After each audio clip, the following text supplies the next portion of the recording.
Welcome to the 43rd episode of the New Ventures podcast. I'm your host, Sanjoy Sanyal, the founder of Regain Paradise, a boutique climate finance firm and a visiting fellow at the Cambridge Judge Business School. I host the New Ventures podcast to help people starting climate initiatives learn from others who are already progressed in their paths. In this episode, we continue to deep dive into the early stage climate innovation system in the United Kingdom. Many of you might have read my LinkedIn article last week about the importance of climate innovation, and in particular, the importance of frugal climate innovation. Our guest for today to discuss is Mr. Angus Bantock-Wood, the Senior Manager at Carbon Trust. Welcome, Angus. Hi, Sanjoy. Thank you very much for inviting me onto the podcast. Good to be here.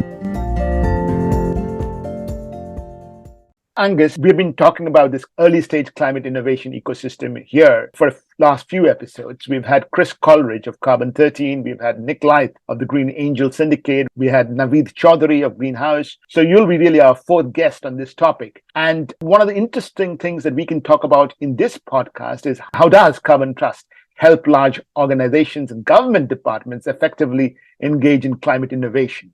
So I'll start by asking you that in the world where top consulting companies are all setting up their climate and ESG practices, Carbon Trust, which is quite old actually, and is quite unique as well, right? Yeah. Great. Yeah, thanks again. So certainly the Carbon Trust was set up in 2001 by the UK government initially. I would say it's in its prime, let's say. We're a mission-driven organisation. We've been tasked when we were set up by the UK government to accelerate and support businesses transitioning towards a decarbonised future.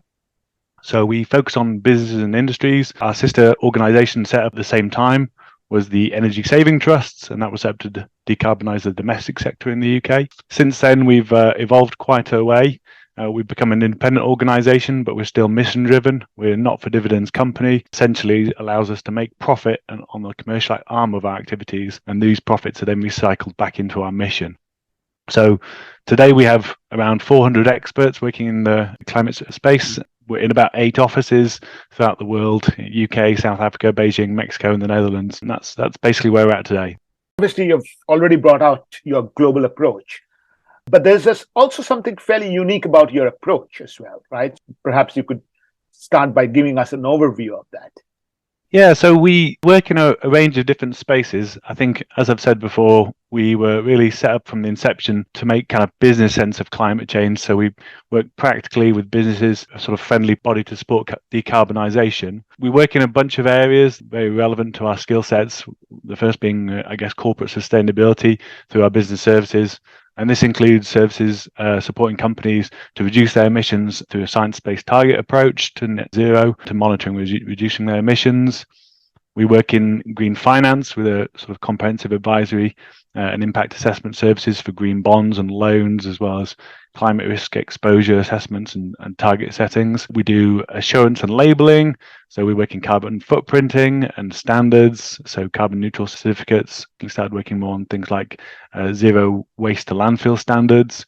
And then finally, I suppose the most relevant one to the discussion we're having today is we work in the programs and innovation space, where we undertake various actions to kind of predominantly work on innovation towards supporting energy transition, particularly in cities and regions, energy systems, so grid-based balancing mechanisms, offshore wind, and energy access as well.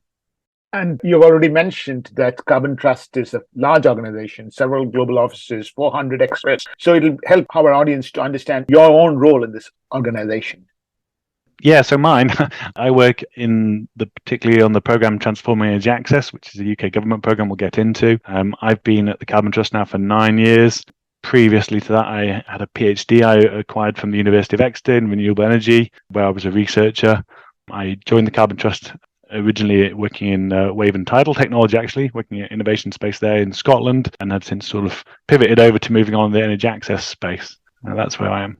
Well, that's great, actually, because, you've worked in 2 areas, which I think are very interesting. One is offshore wind, which people all over the world want to know about. And the other is, of course, energy access, where the UK has played a stellar role, actually, in promoting decentralized solutions in Africa. So let's probably start with the energy access topic.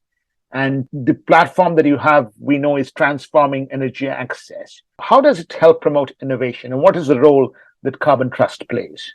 Sure. Yeah. As you say, that two different spaces there, energy access and offshore wind, are really very different types of innovation space. I'll try to do them both justice here. So what we're doing in the Transform Energy Access platform, this is an innovation fund that's really been set up by the UK government with an ambition to unlock energy access for poor communities and small enterprises, predominantly in sub-Saharan Africa, South Asia, and the Indo-Pacific, really. So matched to where we see the energy deficits, really. It started in 2015 and is now designed to run out until March 2026. To date, we've supported around 620 unique organizations. So it's a fairly large, sort of broad-reaching program. We have targets to sort of reach at least 25 million people with energy access by the end of our program. To date, we're on about 15.8 million. So it's had a lot of high impact. Among the international climate finance programs of the UK government, we're probably hitting well above our budget contribution, I suppose.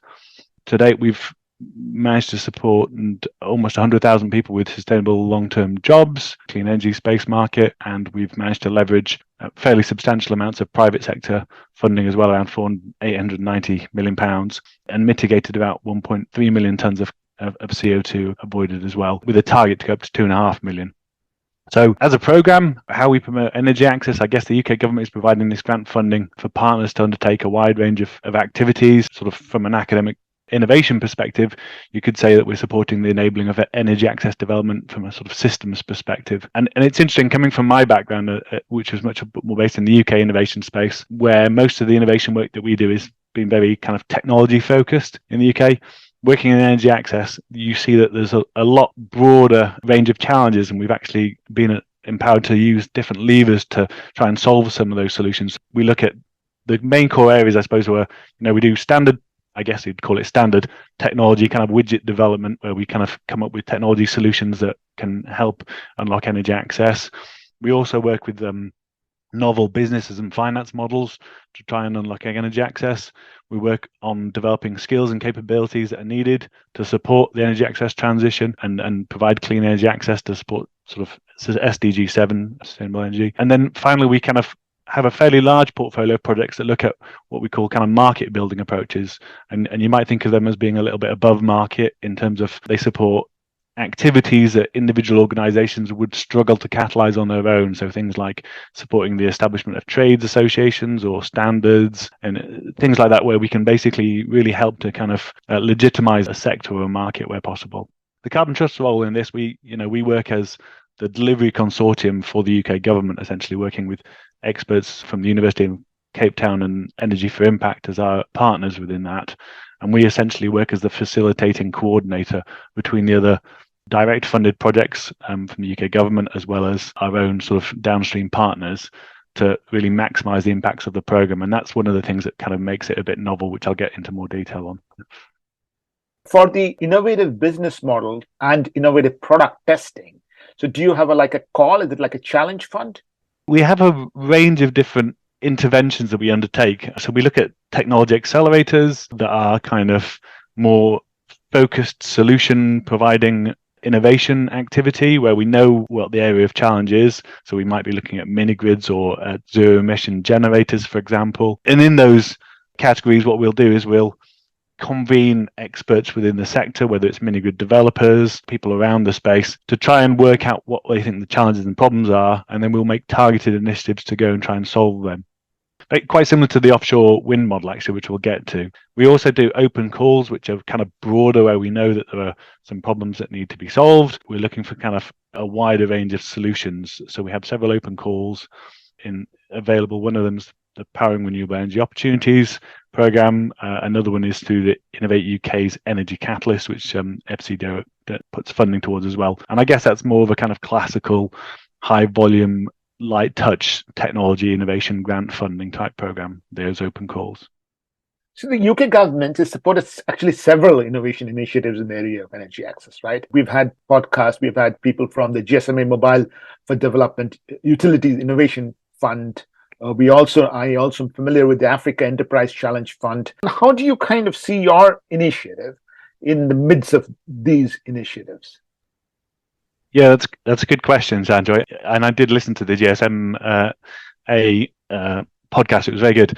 I think there's a few things that spring to mind, really. Obviously, we don't have an agenda in what we're supporting in terms of particular uptake of technologies or business models. We're working purely from an overseas development assistance perspective, which helps. The catalyzing nature of the program that we're undertaking means that, whereas in many programs, the funding initiatives might sort of build a gasifier or something within sub-Saharan Africa or something, and then leave it to kind of essentially do what it does. Within the T program, much of what we're looking at supporting, since we're funded through the Research and Evidence Division of the Foreign Commonwealth and Development Office, so the UK government's arm for development, is about innovation and catalyzing innovation. So many of the benefit realizations you'll see actually occur after the program delivery, really. So I can give you an example of that. For example, one of the things we've supported is the establishment of an academic network within sub-Saharan Africa through the T Learning Partnership, and that's really worked with sort of 7 or 8 universities within sub-Saharan Africa that have co-created a master's course in energy access, which in its own right is self-sustaining because there's now an academic network in the energy access space doing this. But also, as we see the graduates coming out, towards the end of the project, there was 100 or 200 graduates being trained. But obviously, as we sort of extrapolate that into the years and decades to come, we could have thousands of graduates, and that really helps to sort of create a self-sustaining knowledge base in energy access within the continent. So that's a kind of element on the catalyzing side of things of what we do. And I think finally, as a sort of another unique selling point, I guess, in terms of what the Transforming Energy Access Program does, is we have a very integrated delivery consortium. So what we're doing here is consistently trying to create interlinkages within the program to maximize the impacts. So the sum of the individual parts of the program are more than the individual elements. So, for example, we might be providing a multitude of service offerings. We could support energy access business and stakeholders to maximize their own impact, like the Energy Catalyst that I mentioned earlier funds organizations and consortiums to resolve technology problems predominantly. When they're doing that, they also receive incubation support for the businesses. We can then link them up with other parts of the program where there might be, for example, access to finance through patient capital or crowdfunding. We can link them up to some of the staffs and employment services that we have within the program. So if they're looking to, for example, enter beachhead markets in Kenya or something like this, we can link them up to the part of the program where we have a graduate placement scheme, for example. There's a lot more interlinkage than you'd find within many sort of large programs of this nature. So one of the differences I thought was, and you perhaps alluded to it as well, is the range of technologies that you've supported, right? So you've done mini-grids, which you've talked about, but you've also done biomass, tidal. You've focused a lot on productive use, clean cooking, and so on and so forth. Yeah, we're sort of somewhat technology agnostic as a program because it's quite large.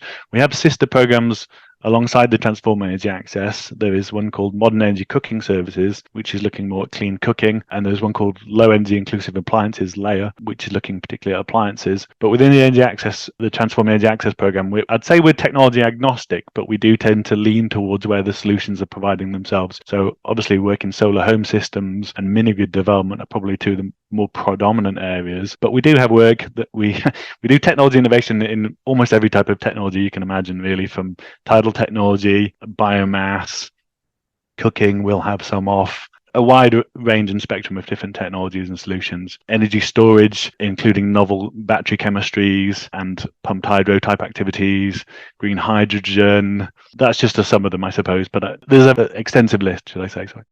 So you have already talked a little bit about what you call T, which is transforming energy access, but you also have the other program, right? Powering renewable energy opportunities. What is your goal there? Yeah, so Powering Renewable Energy Opportunities, PRIO, is itself a subcomponent within the Transforming Energy Access Program. It's a sort of open call challenge program focusing on productive use predominantly, really, but probably more than just productive use. It's also looking at sort of embedding local value and employment of energy access solutions across the continent within the delivery. So jointly, it's supported by the UK government and the IKEA Foundation. And to date, it's supported around 24 projects in 11 African countries. It's not just demonstrating the innovation, but it's also enabling kind of small to medium enterprises to kind of harness clean energy improvements, to improve incomes, to build climate resilience and reduce sort of reliance on fossil fuel. We've now kind of just finished actually awarding first of 5 of of our kind of third wave of projects, which we're an additional £5 million into the programme. The average project we're seeing at the moment is coming in around £200,000 from about 12 to 15 months. And we expect to see quite a few more coming along, especially in the fields such as e-mobility and cold chain cooling for food going forwards, actually, as well. So, as I said, technology-wise, we cover a very broad spectrum. Yeah. And can you tell us in these 3 rounds of some of the interesting projects that you have done? Yeah, certainly. I won't go into all of them, but very happy to deep dive on 1 or 2 of them. So a good example would be Roam, which used to be called Opibus, which is an e-mobility company in Kenya who are creating electric motorbikes, or boda bodas as they're called over there. So we basically, the model that we use is we have open calls. People have put in applications with a problem statement, and we've assessed and awarded to that effect. Within the Roam project, I mean, Kenya alone has around 2 million motorbikes, and that number is going fast. For anybody that's been to Nairobi, the traffic there is horrific, and it's only growing. The solution we're looking to do is the UK is funding to develop the technologies for production of the electric motorbikes within Kenya. This is de-risking the commercial model. Basically, what we're seeing is that the low electricity prices, are helping to reduce the maintenance and the operating costs. And that's been shown to provide a 68% lower overall operating costs than the original petrol-based alternatives.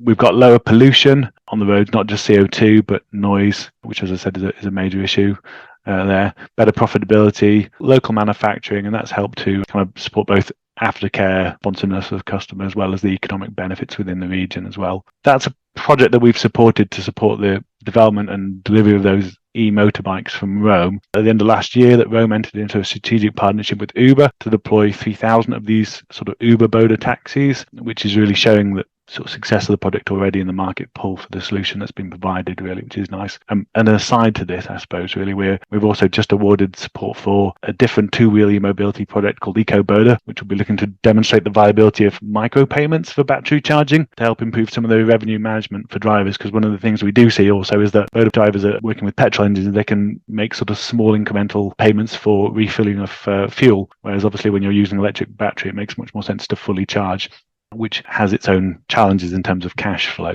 So there's 2 innovations there that are slightly interlinked, I'd say, really. Another example is probably SocaFresh. That's an off-grid cold storage play where we're basically providing sort of value-added activities as well as cold storage and a service as a service model for cooling to enable smallhold farmers to kind of basically drastically reduce some of their post-harvest losses, really, that we're seeing. So we know, for example, that over 50% of food losses occur with many crops sort of post-harvesting. The high standards for export really make that that percentage higher, obviously, because people want to see good quality. So we can cool the product, obviously, as soon as it gets harvested. That allows farmers to basically better maintain some of their crops to increase their revenue stream. So the solution we're providing is a sort of pay-as-you-store solution, really, and that's been piloted in 2 sites with off-grid cold storage and a market linking platform to help sort of validate a scalable, replicable and financially sustainable business model as well. To date, SocaFresh have been they've managed to reduce losses to less than 10%, which is great. And the main impacts in the area are that there's been sort of local job creation and higher income for smallhold farmers that we've discussed. We've improved the quality and the quantity of the sort of crops and reduced some of the sort of strain off the agriculture, on the climate itself and on the environment as a result of that reduction. We're actually, interestingly enough, also awarding SocaFresh a follow-up grant to specifically look at the fishing market as well, with essentially a similar type of model to the farming one, but with fishing, where we know that around 27% of fish are lost post-harvest. Much of this is, it's mainly going to sort of more local markets, but the transport and the catchment areas can be around 350 kilometres away from the storage. So this time it'll be a similar kind of model. We're looking to demonstrate the cooling as a service, validate some of the site costs, the training, the O&M, the permits, all the kind of other requirements that are needed. They'll also be looking at kind of testing and different payment methods as well, so like spot payments for shipping aggregation versus delayed payments. And that's really already looking to see kind of in 12 months. We're a little bit too early to say what the outputs are of that, but we're hoping there'll be at least an additional 100 jobs, as well as obviously reduced losses. And it'd be lovely to hear another example. So this one's a slightly different example, actually, which is a bit left field, and it's demonstrating a finance facility led by an organisation called Charm Impact in the UK. So Gogler's latest data shows that around in 2021, about 97% of debt investment into the off-grid energy sector went to just 10 large, majority foreign-owned businesses. So local enterprises are financially excluded from scaling their businesses due to the lack of available capital sources to grow their some of these high impact solutions. Now, Charm Impact are a company which provides blended debt finance through impact investment platform that they have. Their blend contains a mixture of philanthropic capital in the form of grants and 0% interest loans, as well as private investment capital as well. So some retail as well as institutional and other stuff. This enables a kind of a risk tolerant management type activity. What we're doing in Prio is we're providing them with funding to essentially facilitate a first loss facility to allow them to reach down to kind of some of these more higher risk companies that are normally excluded. So there's conditionality to the funds that are being provided and to the finance facility that's being provided there, that's being essentially de-risked by UK government funding to really maximize leverage for impact in some of these other off-grid energy companies that are more locally owned. So that's kind of another interesting one. We're still too early to see what the outputs of that are and the outcomes, but it's looking very interesting so far. It is interesting. I'll try and summarize some of the things that we have learned so far. I'll call out a couple of things which stood out for me. One is at least two approaches that you use. You have open call for proposals and projects, and then you go through the process of selection. But you also have working with organizations and identifying problems and then developing a project around that. That's one thing that I took away. The second thing that I took away is, of course, the issue about capacity building. I mean, especially the example that you gave from an education sector, being able to produce over many years graduates who can work in this field and who can contribute to this field, and also local graduates. And the third thing that I kind of took away, of course, is the variety of projects that you've supported. I mean, just three examples that you gave, one was electric vehicles, the other was productive use of energy, and then the other was finance and facility. In particular, I'm of course very happy that you talked about Charm Impact, because Gabrielle was on our podcast about a year back, actually. Obviously, this is very good news. We will now move over to offshore wind, completely different sector. You will have to start off with an introduction of your work there. Yeah, thank you. It's a very different space from the energy access space. It's much more kind of a large engineering focus, a lot of the kind of heavy maritime engineering infrastructure-based problems and indeed solutions. And it's a very different market, much more centralized with very large stakeholders involved. So the Carbon Trust has been involved in the offshore wind space since around 2008. Really, that's kind of almost as a boon of the sort of history by which we were established originally and our corporate approach and the sort of mission and impact driven. We realized quite early on that we could really contribute to this nascent sector as it was at the time by providing a kind of cross-disciplinary platform for developers and other stakeholders to collaborate and communicate on kind of communal sector-wide problems, of which there were many. So we did this by establishing what was and is called the Offshore Wind Accelerator, and that was our kind of flagship program, particularly focusing on bottom fixed wind turbines. And this model essentially is quite straightforward. We have offshore wind developers that we know have common challenges they face in areas like cabling, electrical systems, foundations and logistics, operations, some of the yield performance activities. We individually solving those problems might be sort of not really cost competitive or logistically viable for, like I said, things like standards for boat landings or something. So we've managed to attract and keep, I think it's 9 or so different large offshore wind farm sort of owner developers at the moment to the table. We work collectively with those to resolve some of these communal challenges, really. Now, those 9 offshore wind farm owners represent around 75% of the European offshore wind fleet already. So it's a really high market pull for people to engage with those stakeholders, really. What they do is they put in an annual fund to be involved in this accelerator. The UK government backs that funding up a little bit. So there's what that means for the developer is that they have essentially a really high value for money on their R&D, where basically every pound that they spend is leveraged by a funding of a factor of 10 or so. So it's really quite impactful. What we do then is we have ideation sessions, come up with a roadmap for innovation activity we'd like to fund in any given year, and we tender out research solutions that have been crafted and designed by the consortiums to allow us to basically resolve some of those common problems. So This can be progressed from a desk-based studies all the way up to large-scale demonstrators. And people that we work with, people who are sort of keen and the solution providers are very keen to engage. They maintain their own IP, so they have a viable product that they're being funded for. They also have access to what they already know is, like I said, a large section of the established market who have sort of already voiced that this is a problem that intrinsically needs to be solved. So it's a really kind of almost a kind of common sense way to get to a solution, really. Anyway, so that's the accelerator model, at least in the offshore wind accelerator.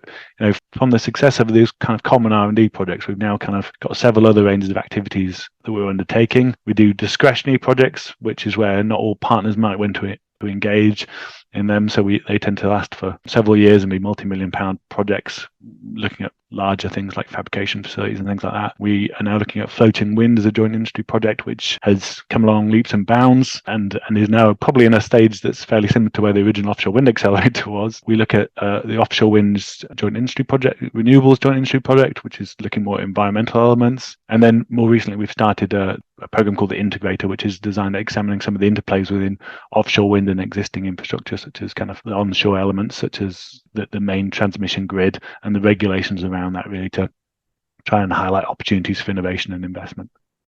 That is quite a lot, actually. So I'll try and unravel some of this. Obviously, what you call the communal problems, the common problems across the major developers. Working on that, can you give us a few examples on big challenges that you solved? And I suppose that essentially led to the fall of offshore wind prices, right? Yeah, so maybe before I go into some of the details of those individual projects, I'll have to talk to you a little bit more about some macro elements of what's going on in terms of the offshore wind sector. As I said, we've been working in it since about 2008. Prices then were around £170 per megawatt hour. That was the expectations for offshore wind, slightly around that area, possibly more. Offshore wind costs have dropped significantly, and I don't think anybody expected this. Over the last 5 years, it's been a real kind of black swan event, the incredible decrease in price on offshore wind. Now it's below around 50 megawatts per hour.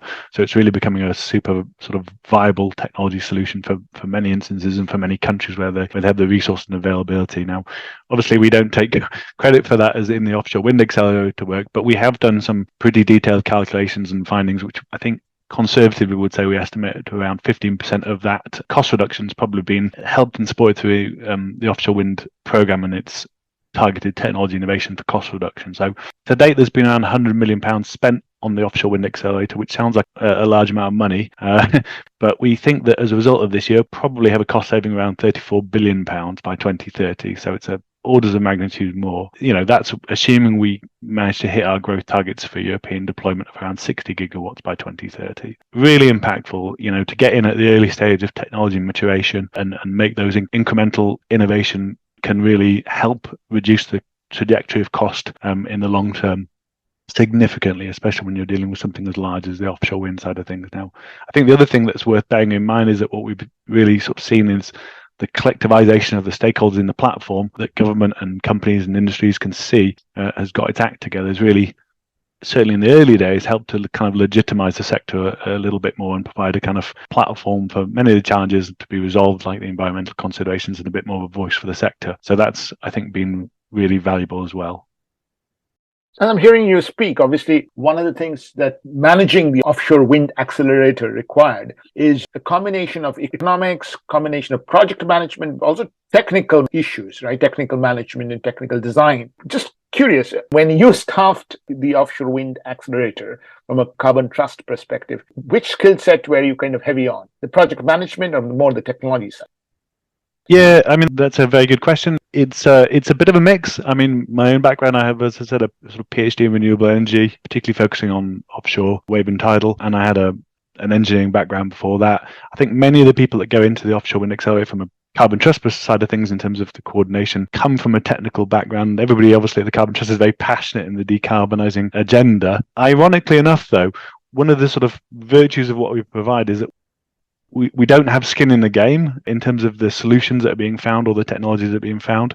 We work with technical working groups made up of the representation from the developers that are involved in the offshore wind accelerator. They provide all the sort of core technical impetus. Now, we have to have a technical understanding to be able to write the tender documents and host the meetings and coordinate the delivery such that it meets the output requirements of our clients. But essentially, we very consciously don't provide the solutions ourselves. So we don't do these things in-house historically at least within the offshore wind accelerator model, because we don't want to conflict ourselves in any respect. I think I would have to say it's probably more project management and stakeholder management and communication skills that are probably more critical to the type of work people do when they're engaged in the offshore wind accelerator. But they have mostly strong technical background. I get that. That is interesting. And I really like the way you kind of framed the overall picture. Very quickly, are there any examples of big technical issues that you want to highlight, which really led to the drastic reduction in cost before we move on? There's not been a single silver bullet, and actually it's not even been just technology solutions that have been a part of that. Some of it's been about contracting and risk. As we're seeing offshore wind that's now been in situ for over a decade, there's a much clearer understanding of what the liabilities and risks are. So insurance premiums are going down. There's a much better understanding of the yields and the resource availability and how that is over time. So I think that there's just a dampening down and an understanding of what's actually going on, and where originally I think it was probably quite high risk, and that created obviously an increase in the capital. From a technology side of things, there's quite a few different things, and I'm happy to go into some of those. We work on several areas. The discretionary projects are probably a bit more relevant to some of these ones because they tend to be the larger problem solutions. They could be all sorts of things, really. As I said, within the electrical systems, for example, we're looking now at high voltage array systems activity. So the turbines are moving ever larger, and that's another reason why the costs are coming down. We're seeing sort of 15 megawatt plus turbines now being put into the sea, which are just ginormous beasts. They have blades of around 230 meters or so in diameter, so really kind of towering edifices. And the inter-array connectivity between the turbines has itself a voltage loss. They need to be spaced out quite a way. Originally, when we were starting to work in this space, people working with 33 kilovolt inter-array cabling, we actually undertook work within the offshore wind accelerator to validate and look at moving to 66 kV, which is much more of a standard these days. We're now actually starting a discretionary project called the high voltage array systems, which is really looking to investigate the feasibility and study higher voltage systems. So that is potentially moving up to 132 kilovolt array systems, really scaling things up. There's a lot of stakeholder engagement in that. Obviously, it needs to be done, market and literature reviews, as well as the regulations and standards, a lot of engineering design and studies for the high voltage array components. Some of those kind of life cycle cost benefit analysis that you'd need to undertake to really understand how that works. We know that the scale of turbines, the size of turbines is getting larger and larger. We have to kind of make sure that supporting elements around the sort of balance and plant and the transmission and things around that scales with it. And as I said, this is one of those things where it's in everybody's collective interest to work on this problems to find a solution, rather than any particular offshore wind developer coming up with a solution that works just for themselves, And one topic that I'm particularly fascinated about, which you brought up very quickly, is the understanding and mitigating the potentially negative impact of offshore wind on potentially negative environmental and social impacts of offshore wind. Could you talk to us a little bit about that? Yeah. So again, coming from where we sort of were back in 2008, there's been a vast amount of research into this, and it's one of those things that everybody wants to make sure that we do right. Nobody gets into the offshore wind or indeed the renewable space with an ambition to do any harm to the environment. So I think there was a collective real desire to kind of try to look at and better understand and refine some of the environmental impacts of offshore winds that brought the Offshore Wind Joint Industry Programme together. Originally, it was in 2012 that the first stage was conducted, and that looked into sort of acoustic deterrence for marine life, as well as a lot of work, and this was probably the larger piece of delivery within the ORGIP work, is looking at kind of seabird behaviour around offshore winds and the flight paths around that. And that's really led to where we are now in stage 2, which kicked off in about 2019, go till next year, 2023. That's looking at a wide range of environmental considerations. Again, predominantly seabird behaviour, so several projects on seabirds related to the tracking of seabird by migration, for example, or displacement of seabird nesting sites as a result of offshore wind farms, really trying to get a better understanding of how seabirds move and relate around wind farms and like what, if any, impact it might have to them. There are other considerations for offshore wind, cable protection measures, making sure that it has minimal effect on the marine ecology, noise of the turbines themselves, and indeed the noise when you're fabricating and building these offshore wind turbines. So there are still kind of a lot of environmental aspects that are being explored and investigated in there, where we're trying to kind of come up with communal understandings that can really help to mitigate and reduce any impacts that might be around. So all of this sort of activity is building a kind of towards a communal narrative of the long-term environmental effects of offshore wind that we can really help to reduce. And on the floating wind side, you are actually working with the Scottish government. Yeah, floating wind, as I said, is an interesting one. It's a bit behind fixed wind as a technology. We're now moving from pilot demonstration towards more kind of pre-commercial arrays. 2016 saw the high wind array in Scotland as well as Cardno, which has been done this year. Each of those are 5 turbines each. So we're starting to see early kind of pre-commercial arrays going on. In the sort of industrialization needs to move to really the dramatic cost savings and reduction that we're seeing of the scale at the moment for offshore wind for the fixed bottom ones. And again, 15 megawatt turbines with about 230 meter blade diameters, absolutely ginormous beasts, some of these things. And we're moving towards 18 megawatts as well even. So, you talk about what's happened in the cost reduction over the last 5 years. I think that increase, once we got above 10 megawatts, it was amazing how quickly it kept going and the technology kept scaling, which really does help reduce the cost. So in terms of our own history, the floating wind JIP was set up in 2016. Stage 1 was really a feasibility study, and that was exactly what it was, really working out, is this something that's ever going to work? And there's such a lot of complexity when you're dealing with a floating wind turbine in terms of the sort of hydrodynamic loading from both wind, marine, on the structure and the moorings. There was lots of environmental considerations. There was even resourcing considerations as to where the best sites might be for these things. We're moving forwards a little bit. There's been progress since then. We've sort of stage 2 was set up in 2016 and was overcoming more technical challenges. And now we're into stage 3, which is a 4-year technical challenges activity. Which works with 17 offshore wind partners. So really the bulk of the floating offshore wind stakeholders, I'd say. That was so in 2019. There's about £1 million that's being supported into 4 key target areas really within the floating offshore wind that's unique to their challenges, and that's moorings, monitoring, towing to port, and heavy lifting. So we've got 8 projects within those 4 key target areas that are being investigated at various stages, from kind of, I guess, some more desk-based to being more kind of test and demonstration type activities. And on the linkages side, you've just started a project on the hydrogen offshore wind linkage, I suppose, and the UK government has just come out with the green hydrogen policy as well. Indeed. So looking at the hydrogen offshore wind is part of the integrator program. The integrator program is funded by 7 of the offshore wind farm developers, and in the hydrogen project, this started in July this year and is looking to deliver into May next year. And it's really taking a deeper dive into some of the technical challenges and considerations for integrating hydrogen production with an offshore wind farm. So some of the challenges are looking at how to configure the hydrogen electrolysis, and so the electrolyzers, in relationship to the offshore wind farm, where you could have several different options, one of which being small electrolyzers on the offshore wind platform itself for each individual wind turbine. You could have a larger hydrogen electrolyzer on an offshore wind platform of its own within the offshore wind array, or indeed you could push electricity back to shore and then have an onshore hydrogen electrolyzer, which has various sort of techno-economic considerations. So if you were to do it onshore, you would have to have a larger export grid, transmission cable going from the wind farm to the shoreline, and then you also have to think about where the sort of energy vectors go in terms of whether it's most useful to have the hydrogen produced onshore or at an offshore station platform where you could potentially ship it somewhere easier. So there's a lot of factors to be considered in there, and some of those key factors that we're looking into, I suppose, really. And some of those could be on site regulations, for example, connecting to the grid and how much that costs more or less to have the larger transmission. So the output of that will be a kind of cost model, some analysis that looks into these different options. And you can also link the offshore wind to other infrastructure, right?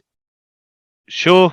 There's actually a second project within the integrator program that's not looking at hydrogen. It's called the Roadmap to Power to X. So Roadmap to Power to X, where X could be hydrogen, it could be onshore battery storage. It could be sort of co-located demand, so like large factories that's kind of close to shore. And that's started in July, finishing in February time, I believe. And that's looking at sort of, again, into the connectivity to the grid as a potential, what the challenges are from a regulation perspective, how we might manage that integration to best suit the optimization from a production and generation capacity perspective, but also kind of, I suppose, from an energy vector perspective, like having the hydrogen or the battery storage on the ground rather than in the offshore wind farm where it can be shipped away, for example. So a lot of looking into the regulations to see which is the optimum within that. And both of those, the hydrogen project and the roadmap to Power X project, are part of like the integrated program, which is one of, as I said, I mentioned before. Actually, it's one of our smaller programs, but within the offshore wind. But it's a fairly new one, yeah. A smaller project, but I have a suspicion it'll probably grow in the next few years. I will try and sum up some of the takeaways from this section because this was fascinating. I think one takeaway obviously is the active participation of the industry players. Your ability as Carbon Trust to bring the players to the table, for them to see value, for them to collaborate, because I suppose they are all competitors. Your ability to bring in the project management and some amount of technical understanding skills to be able to identify common challenges, do feasibility analysis, which are beyond the scope of individual companies, but which all benefit all the companies at one's broad brush stroke. That to me is a real core takeaway of your approach, which is, of course, very unique in that respect. Yeah, exactly that. Yeah, it's really that co-convening and co-creating something that's not as easy as you'd imagine in terms of setting it up, making sure everyone's working from the same premises, looking after the vested interested. It's amazing how useful and kind of, I guess, open to collaboration these project partners are when they're looking at doing what they're doing. Everyone kind of gets excited about the opportunities to reduce costs collectively, I suppose. We've now got not just the mechanism and the mechanistic approach to how we deliver this model, but we've also got the pedigree of having been doing it now for so long that we have a good bank of knowledge, resources, outputs, and not that we can build on. So we kind of also act as the collective repository for that innovation that's already happened as well. And we have a really good eye on what's going on within the sector and the market more broadly, that we can help to inform the decisions of the solutions that we're looking to find. Wonderful. With that, my final question is, if there are other organizations who want to get in touch with you, how should they? Yeah, that's a very good question. I think mainly looking at our website, there's various different links there to the different subgroups. As I said, the Carbon Trust does an awful lot of activity, so it's about finding the right people in the right particular area of interest that you have on that. So the Carbon Trust website is probably the main one, www.carbontrust.com, and you should be able to find the direction to where you need from there. Right. But if in particular they want to get in touch with you with you personally on the Powering Renewable Energy Opportunities project or the T project, maybe you want to give some more. Sure. So the Powering Renewable Energy Opportunities has its own website, www.preo.org, and you can contact that through contact@preo.org. And for the Transforming Energy Access, tea.carbontrust.com is the website for that. And again, there's a contact email there, which is tea@carbontrust.com, which is for any inquiries. With that, thank you very much, Angus. You're welcome. It's been a pleasure. Thank you very much.